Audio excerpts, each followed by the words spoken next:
টাকা দিয়ে গরু কিনেছি, 10 গ্রাম লোক আমার কুরবানি দিয়া দেখবে, আর আপনি কুরবানি বন্ধ করে দিচ্ছেন তার মানে? শোনেন আঙ্গুল নামায়ে কথা বলেন। আপনি অ্যাডভোকেট আছেন, আপনার অফিস আদালতে আছেন, আমি এই ইউনিয়নের চেয়ারম্যান।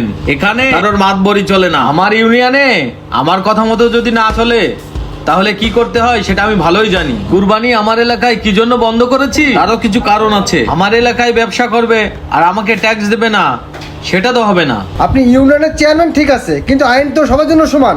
আমি কুরবানি অবশ্যই দেবো, আপনি পারলে ঠেকান। শোনেন, আমার ইউনিয়নে আমার রাজত্ব চলে। এখানে অ্যাডভোকেট তো দূরের কথা, এখানে কোনো জজ ব্যারিস্টারের আইন চলে না। এখানে ওকালতি করতে আসেন না, আপনি আপনার অফিস আদালতে গিয়ে ওকালতি করেন। বুঝতে পেরেছেন? এই চেয়ারম্যানকে ট্যাক্স না দিলে একটা গরু আমি এই এলাকায় কুরবানি হতে দেব না। আপনি যাই বলেন, আমি এত টাকা দিয়ে গরু কিনেছি, কুরবানি তো আমি দেবই। আমার কুরবানির লোকের তাকিয়ে তাকিয়ে দেখবে যে আমি কুরবানি দিই। কুরবানি অবশ্যই দেবো, আপনি পারলে শোনেন, ঠেকান। আপনি যাই বলেন, আমি থাকতে আপনি কোনো কুরবানি